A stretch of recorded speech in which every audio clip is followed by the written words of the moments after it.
Everyone, আমি দেবস্মিতা। তোমরা আমাকে চিনবে না, হ্যাঁ কেউ কেউ চিনবে, আবার কেউ কেউ চিনবে না। তো বললাম আমার নাম দেবস্মিতা। আমি কি করি কি পড়ি সেগুলো আমি সব ডিটেলস পরে শেয়ার করব কোনো এক ভিডিওতে। এই ভিডিওটা অ্যাকচুয়ালি আমি কোনো ইন্টেনশন নিয়ে বানাচ্ছিলাম না। বেসিক্যালি এই ভিডিওটা তৈরি করা হয়েছিল আমার মায়ের ইউটিউব চ্যানেলের জন্য, আর তাও শর্টসের জন্য। কিন্তু ভিডিওটা বানানোর পর মনে হলো যে না, আমি একটা চ্যানেল খুলি, বিকজ আমি বাড়িতে বসে প্রচণ্ড বোর হচ্ছিলাম, লিটারেলি প্রচণ্ড বোর হচ্ছিলাম। তো তাই ভাবলাম যে একটা চ্যানেল খুলি। তো এই জন্যই খুললাম, আর ওই জন্যই এই ভিডিওটা আপলোড করছি। তোমরা নিশ্চয়ই ভিডিও টাইটেল দেখে বুঝতেই পেরেছো আমি কোন ভিডিওর কথা বলছি। তো তোমরা দেখতে থাকো। তোমরা ইভেন এটাও দেখতে পারবে ফার্স্ট পার্টের যে ভিডিওটা, সেখানে যেহেতু আমি এটা শর্টসের জন্য বানিয়েছিলাম মার চ্যানেলের জন্য, তো ওটার ক্যানভাস 9:16 করে তোলা হয়েছিল। তো ওই জন্য আমি যখন ইউটিউবে লং ভিডিও ফর্মে ছাড়বো, তো সেটার ক্যানভাস রেশিও যেহেতু আলাদা, সেজন্য ওটা চেঞ্জ করতে হয়েছে। আর ওই জন্য ভিডিওটা একটু ছোটও হয়ে গেছে, পুরো স্ক্রিন জুড়ে হয়নি।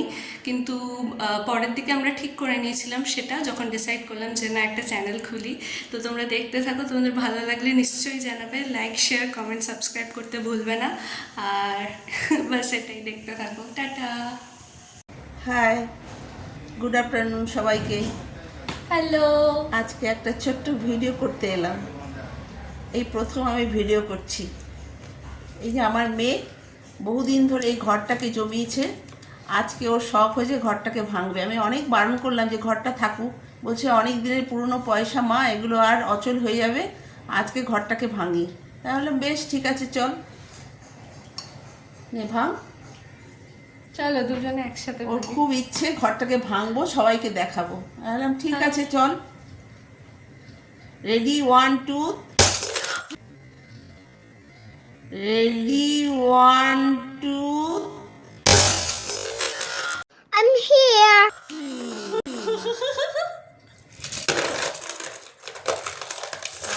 পয়সা বহুদিন ধরে ঘরটাকে জমিয়েছে, আমি বললাম ভাঙিস না, থাকুক মা লক্ষ্মীর ঘট। বলছে না আবার জমাবো, ভেঙে দাও। আগেকার দিনের পয়সা তো, সেই পুরনো পয়সা, 1 টাকা 2 টাকা, এগুলো এখন পুরো অচল। যেগুলো কয়েনগুলো আছে 5 টাকা 10 টাকার, দেখি এটা একটা আছে, এটা কি এই কয়েন? পয়সাগুলো দিয়ে আমার গোপালের জন্য কিছু একটা, গোপালের জন্মদিন আসছে, এটা কি কয়েন? গোপালের জন্য লেখাও কিছু নেই। একটা কেনা যায় কিনা। আচ্ছা, এটা শিবাজির কয়েন। এটা সেই কবেকার? বহু পুরনো, কত কয়েন।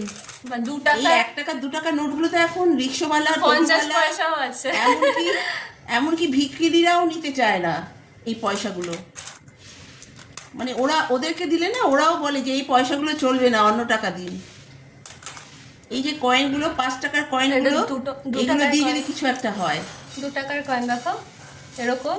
হ্যাঁ, হাত তো এগুলো সেই চলে না। কবেকার 2 টাকার কয়েন ভাবা যায়। তখন মেয়েকে, ছোট সময়ে মেয়েকে যা দেওয়া হতো নিয়ে গিয়ে ঘটের মধ্যে সব ফেলে দিত। সে আজকের ঘট। এটা হচ্ছে 1924 এর কয়েন। এটা আমি কোথা থেকে পেয়েছিলাম, আমি আমার ঘরে ঢুকিয়ে দিয়েছি। এই কয়েনগুলো, 5 টাকার কয়েনগুলোকে পুরো আলাদা কর। এটা 2000 এর কয়েন, 2 টাকার কয়েন। এখন এরকম কয়েনের শেপ দেখাই যায় না, এখন পুরোপুরি সার্কেল হয়। এটা একটু কার্ভড আছে। আমরা গুনে নিই, তারপরে জানাচ্ছি কত হলো টোটাল। আচ্ছা, খুঁজতে খুঁজতে এই একটা কয়েন পেয়েছি। এটা জানি না বোঝা যাচ্ছে কিনা। এটা 20 পয়সার কয়েন, 1989 এর কয়েন। আমি জানি না আমি কোথা থেকে পেয়েছি এটা, বাট আছে। Already complete. এই যে পয়সাগুলো সব সেপারেট করা হয়েছে। এটা 5 টাকার কয়েন, এতগুলো 5 টাকার কয়েন, এই যে সব 5 টাকার কয়েন। আর এগুলো হচ্ছে সব 2 টাকার কয়েন। এটা হচ্ছে সেই 50 পয়সার কয়েন। এখন তো এগুলো আর অচল। এখানে 50 পয়সা আছে, 10 পয়সা আছে, 25 পয়সা আছে, যেগুলো এখন দেখাই যায় না। এই পার্টটা পুরোপুরি ডিসকার্ডেড হবে, জানি না এটা কি করব। আর এটা হচ্ছে 1 টাকার কয়েন। আমাদের মালদায় তো 1 টাকার কয়েন চলেই না। কলকাতায় কিন্তু সব কয়েন, কলকাতায় খুব ভালো, কলকাতায় সব চলে। আমরা যখন কলকাতায় যাই এই 1 টাকার কয়েনগুলো নিয়ে যাই, অটো টোটোতে সব নিয়ে নেয়, বাসে এগুলো কোনো অসুবিধেই হয় না। কিন্তু আমাদের এখানে এই 1 টাকা 2 টাকার কয়েন কেউ নিতেই চায় না, ইভেন টোটো নেয় না। মানে এটাই অসুবিধা। কলকাতায় সিটিতে সব নিয়ে নিচ্ছে সে 1 টাকা 2 টাকার কয়েন, অথচ এখানে নেয় না।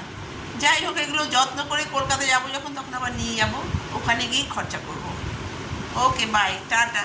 আজকের মতো ভিডিওটা না এখানেই হয়নি, শেষ হয়নি, আমরা গুনে জানাবো টোটাল কত হলো। এই যে আমি সাজিয়ে ফেলেছি, এটা 5 টাকার কয়েন, 5টা করে আছে, স্ট্যাক বানিয়ে ফেলেছি। চাদরটা খুব নোংরা হয়ে আছে। আর এটা 2 টাকার কয়েন, এগুলো 1 টাকার কয়েন। আর এই কয়েনগুলো এখন আর ইউজ হয় না, এগুলো পুরোপুরি ডিসকার্ডেড হয়ে গেছে। মধ্যে একটা 10 পয়সার কয়েন পেয়েছি, কত ছোট দেখো তোমরা, একদম পুচকি। এটা 1988-এর কয়েন। আরেকটা 10 পয়সার কয়েন পেয়েছি, এটা তো আরও পুরনো, 1987-এর। 10 পয়সা এখন চলেই না। আরেকটা আছে 25 পয়সারও পেয়েছি আমি, 50 পয়সা। তখন 50 পয়সা চলতো, আমি যখন ছোট ছিলাম, তাই অনেকগুলো 50 পয়সার কয়েন আছে। এই যে 25 পয়সার কয়েন, এটা